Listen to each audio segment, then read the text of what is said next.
हमारे एक speaker Yogendra Yadav sir आ चुके हैं।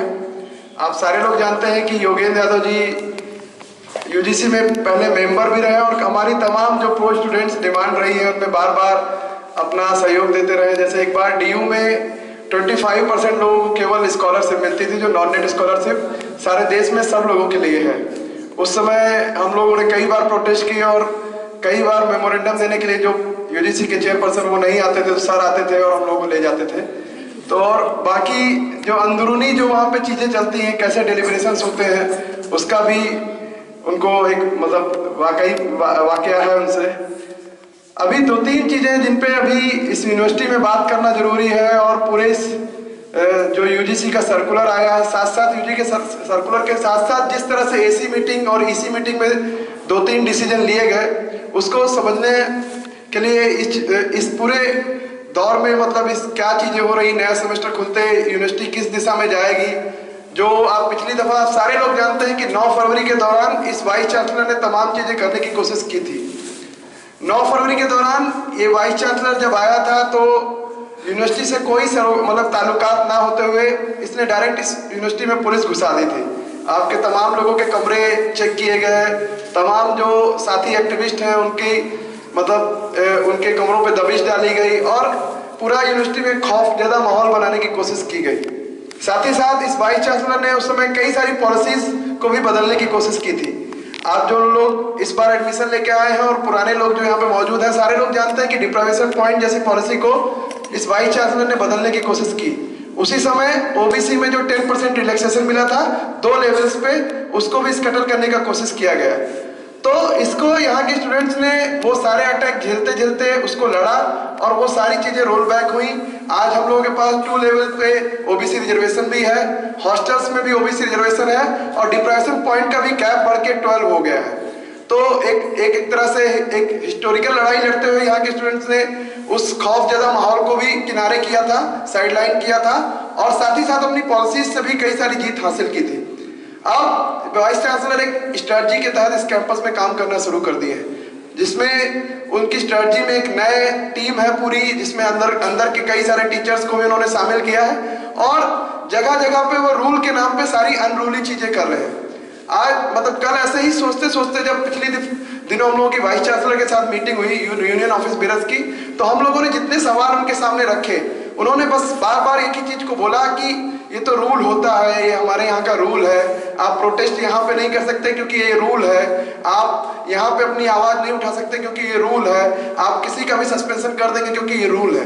लेकिन सबसे अहम बात जो यहाँ पे समझने की है कि क्या वाकई में वाइस चांसलर किसी रूल को मान रहे हैं। अगर आप देखिए कि रूल के मामले में सबसे बड़ा रूल तो कॉन्स्टिट्यूशन ऑफ इंडिया है। कॉन्स्टिट्यूशन ऑफ इंडिया जो तमाम चीजें गारंटी करता है, फ्रीडम ऑफ एक्सप्रेशन गारंटी करता है, इक्वलिटी की गारंटी करता है, सोशल जस्टिस के राइट की गारंटी करता है, राइट टू मतलब इक्वल अपॉर्चुनिटी की गारंटी करता है। और अगर देखा जाए तो जो हम लोग मांगने जाते हैं बार बार या जो अपनी डिमांड्स लेके जो प्रोटेस्ट करने जाते हैं वो इन्हीं सब चीजों के तहत जाते हैं। कभी वो फ्रीडम ऑफ एक्सप्रेशन के तहत अपनी बातें रखने जाते हैं, कभी जब हम सोशल जस्टिस की डिमांड कर रहे होते हैं तो राइट टू इक्वल अपॉर्चुनिटी की मांग रख रहे होते हैं। लेकिन वाइस चांसलर इन सारी चीजों को रूल के नाम पे स्कैटर करते हैं, कट करते हैं और बाद में कहते हैं कि हम रूल के लिए ये कर रहे हैं। पिछले दिनों जो एसी मीटिंग हुई उसमें आप जानते हैं कि जो यहाँ के स्टूडेंट्स की बहुत पहले से डिमांड थी कि वाइवा के नंबर को कम किया जाए, क्योंकि वाइवा में जो सब्जेक्टिव बायस होता है उसका वेटेज घटाना बहुत जरूरी होता है।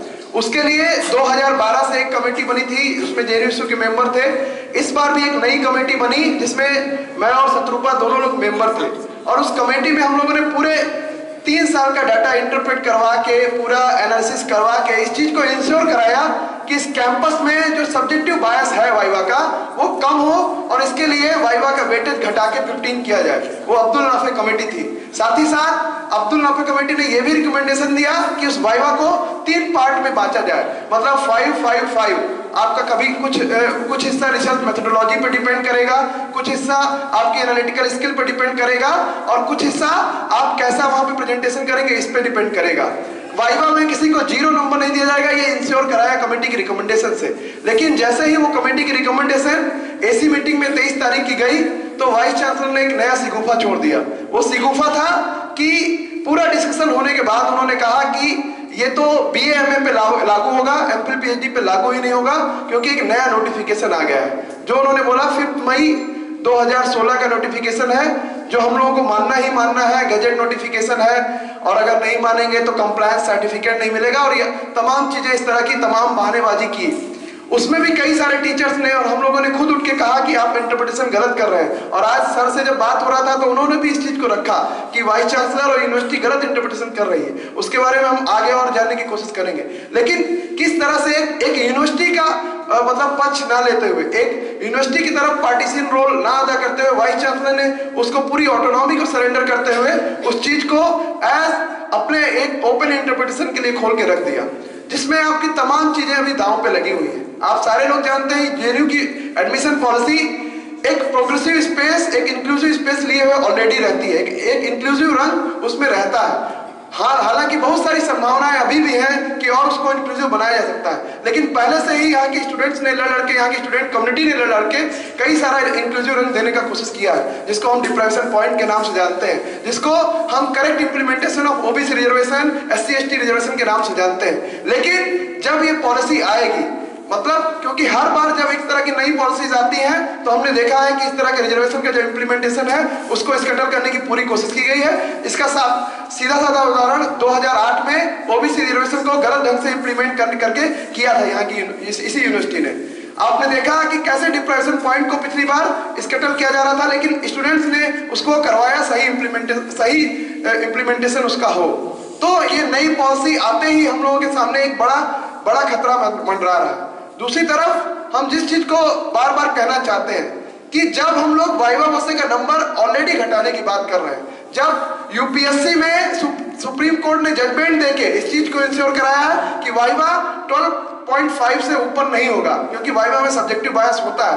वो लोग तमाम जजमेंट देश में ऐसे हैं, वी कृष्ण अय्यर वगैरह की कॉन्स्टिट्यूशन बेंच में 75 में जजमेंट दिया था कि वाइवा का परसेंटेज 15% से ऊपर नहीं होना चाहिए, क्योंकि वाइवा का सब्जेक्टिव बायस ऐसा होता है जिसमें आप उसके तमाम बैकग्राउंड उसका रीजनल बैकग्राउंड, कास्ट बैकग्राउंड के आधार पर डिस्क्रिमिनेशन की पूरी पॉसिबिलिटीज रहती है। तो आखिर आप ऐसे ओपन इंटरप्रिटेशन के लिए क्यों छोड़ रहे हैं? लेकिन वाइस चांसलर ने यहाँ की स्टूडेंट कम्युनिटी को दरकिनार करते हुए, टीचर्स कम्युनिटी की तमाम डिमांड्स को दरकिनार करते हुए इस गजट नोटिफिकेशन को हम लोगों पे थोप दिया है। आप जानते हैं इसी मीटिंग के बाहर लगभग 300-400 स्टूडेंट प्रोटेस्ट करता रहा, टीचर्स प्रोटेस्ट करते रहे, अंदर भी टीचर्स प्रोटेस्ट करते रहे, लेकिन वाइस चांसलर ने एक ना सुनी। मतलब इतनी जी हजूरी का क्या फायदा जब आप अपने स्टूडेंट्स का ही जो हक है, जो अपने स्टूडेंट्स का ही पक्ष है, वो ना रख पाए। आप वाइस चांसलर साहब यूजीसी के खुद एक मेंबर है, जैसे कि योगेंद्र सर थे उसी तरह से मेंबर है। अगर आप वहां पे मेंबर होते हुए अपनी यूनिवर्सिटी का पक्ष नहीं रख पाते हैं तो आने वाले दिनों में यूनिवर्सिटी बर्बाद हो जाएगी और आप कुछ नहीं करेंगे, हमें मालूम है। दूसरी चीज जिसको एक और खतरनाक चीज है, आप जानते हैं कि जेएनयू एक रिसर्च यूनिवर्सिटी है, इसीलिए बार बार यहाँ पे कई तरह के बीटेक और एमटेक और मैनेजमेंट के कोर्स ठेलने की कोशिश की गई, लेकिन जेएनयू ने हमेशा मना किया कि हम लोग रिसर्च ओरिएंटेड यूनिवर्सिटी है, आपको कराना है तो अच्छी शोध वाली चीजें लाइए, अच्छे रिसर्च कराइए, और उसमें जेएनयू माहिर है वो करेगा। लेकिन अभी यहाँ पे एक जो दूसरी चीज है कि एक सुपरवाइजर के अंडर में कितने स्टूडेंट होंगे। एक तरफ तो कई सालों से रिक्रूटमेंट एकदम बंद पड़ा है, यूजीसी की तरफ से इससे कोई नाता नहीं रखा गया है कि रिक्रूटमेंट नए होने चाहिए, बेहतर इंफ्रास्ट्रक्चर होना चाहिए। दूसरी तरफ आपने सुपरवाइजर के अंडर में कितने स्टूडेंट होंगे ये फिक्स कर दिया एक गजट नोटिफिकेशन के जरिए। मतलब आने वाले 2-3 साल में यूनिवर्सिटी में कोई एडमिशन ही नहीं होने वाला है। अगर ऐसा रहा तो ये यूनिवर्सिटी का पूरा रिसर्च का कैरेक्टर बर्बाद हो जाएगा। और ऐसे में अगर यूजीसी जो भी बोल रही है, वाइस चांसलर हमारे जैसा भी उसने बोल दिया वो एक्सेप्ट करते जा रहे हैं, तो ये बहुत शर्मनाक बात है, हमारी यूनिवर्सिटी के लिए कहीं से भी अच्छा नहीं होने वाला है। इसीलिए आज इस इम्प्लीकेशन को समझते हुए इस समय को भी समझना बहुत जरूरी है। आप सारे लोग जानते हैं आपके ही कैंपस के 11 स्टूडेंट सस्पेंडेड है। वो लोग 26 तारीख की ऐसी मीटिंग में गए, चाहे जिस भी तरीके से गए उस पर डिबेट हो सकता है, लेकिन वहां पे ऐसी मीटिंग में गए और इन्हीं सब डिमांड्स को रखते हुए उन्होंने बोला कि वाइवा का नंबर कम होना चाहिए, नाफे कमेटी लागू होनी चाहिए, लेकिन उनको बिना किसी सुनवाई के एट वंस सस्पेंड कर दिया गया। वाइस चांसलर ने फरमान दे दिया गया। आपकी ही टीचर निवेदिता मेनन को एक बार नोटिस दिया गया, अभी पता चला है कि इनके ऊपर हाई लेवल इंक्वायरी कमेटी बिठा दी गई। और जब हम लोगों ने बोला कि हमारे प्रोफेसर्स को हाउंड करना बंद करिए, तो वाइस चांसलर कहते हैं देखिए वो वीडियो में कैसे बोलती हैं कि we don't accept this rules, हम इस रूल को नहीं मानते। जैसे हबीब जालिम ने कहा था कि इस खुले झूठ को नहीं मानता, वैसे निवेदिता मेनन ने बोल दिया, तो इस वाइस चांसलर का जो है सर दर्द होने लगता है। अगर वही चीज ये किताबों में पढ़ाना चाहते हैं, लेकिन वही चीज यहाँ के स्टूडेंट्स और टीचर्स अगर बोलने लगते हैं, अगर वही अंबेडकर भगत सिंह के विचार, अगर वही तमाम जो समाज में बदलाव लाने वाले लोग हैं उनके विचार बोलने लगते हैं, तो इनको दर्द होने लगता है। इन्हीं सारी चीजों को समझते हुए हमें इस नोटिफिकेशन के बारे में समझते समझते इस समय को भी समझना है, और आगे अपने आने वाले समय के लिए स्ट्रगल किस मोड में जाएगा, किस तरह से हमारी अपनी यूनिवर्सिटी को बचाने की एक दूसरी लड़ाई लड़नी है, जिस तरह से 9 फरवरी के दौरान हमने लड़ी थी। एक बार फिर से हमको कहना है कि हम लोग जेएनयू हैं और हम अपनी सोशल जस्टिस, जेंडर जस्टिस के तमाम पॉलिसीज को बचाना जानते हैं और ऐसे वाइस चांसलर को भगाना भी जानते हैं। इस चीज को यहाँ की पब्लिक मीटिंग के बाद से हमको गांठ बांध के चलना होगा। इसीलिए आपसे अपील है कि इस नोटिफिकेशन के इम्प्लीकेशंस को समझते समझते हम लोग आज यूनिवर्सिटी में जो एक समय आ चुका है, आज यूनिवर्सिटी में जो एक परिस्थिति खड़ी हो गई है, उसको भी समझने का कोशिश करेंगे। मैं अपने दोनों स्पीकर्स हमारे बीच आज गए हैं, मैं सुरजीत मजूमदार सर से रिक्वेस्ट करता हूं वो आए, अपनी बात रखें। सर हमारे ईसी में मेंबर थे, वहां पे उन्होंने अपनी बात भी रखी थी, और वैसे भी जनरल इसका क्या इम्प्लीकेशन होगा वो अपना बात यहाँ पे रखेंगे।